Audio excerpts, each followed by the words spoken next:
When you look at the typical construction process, we go through a design. Think about this. We take a hospital.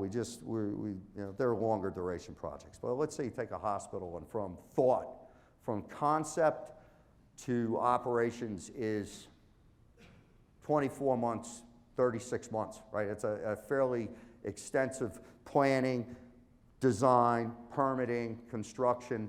So let's say we have on a big hospital, $1 billion hospital, 750 to, you're going to spend 3 years, 30 to 36 months on that project.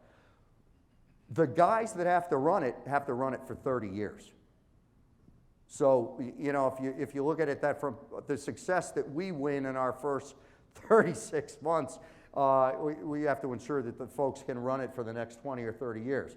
So you design it, you construct it, you commission it, you transition it to operations, and then you sustain those operations successfully. That's where you're going to gain your energy efficiency, and you're going to ensure that the automation systems and all the computer technology that you put in to run and automate this facility are actually consistent. And your sustainable operations may include training, medium voltage training, safety training, real life drills on failure scenarios.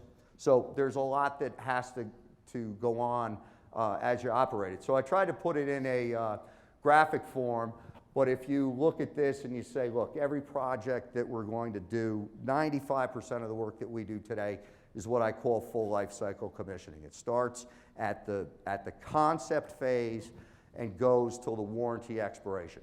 And if it's a lead project, that's a given. If it's a federal project, that's a given. And if it's a data center project, it's pretty much a given. That's the standard. And so your full life cycle commissioning, your lead commissioning, whether you're doing a new building, a fit out, we're looking at a process. And the process has to be repeatable with repeatable results. And you scale that process up and down based on the size of the project, right? But it's a repeatable process, and it's a quality assurance, quality control process. So my point is, if you're doing a 700-bed hospital, or you're doing a lab, you scale that up or down based on duration, and the variable is the size of the facility and the type of equipment that's contained in the facility and the quantities, right? And then you transition over to operations. So when in this transitional period, one of the things that I find that doesn't necessarily happen on a project is that operating, you look at the facility and say, I've commissioned it, how am I going to operate it? And is there a set of operations guidelines in place? Do you have a set of standard operating procedures, right? This is how I run my chiller plant. This is how I run my steam plant. This is how I run my med gas plant. You have to have, you have to define very clearly, in my view, and document what your standard configuration is. This is how it runs every day. If we're doing maintenance in the central plant at a hospital, you may have a 10, 20,000 ton plant, depending on the size of the facility. How do I do my maintenance? And if I take a chiller offline and I have a utility failure while I have that chiller out to maintenance, how do I react to that, right? So that has to be defined, right, and written down. And then you have to have emergency operating procedures, right? I have a utility failure, I lost a UPS, I lost a boiler, whatever that case may be.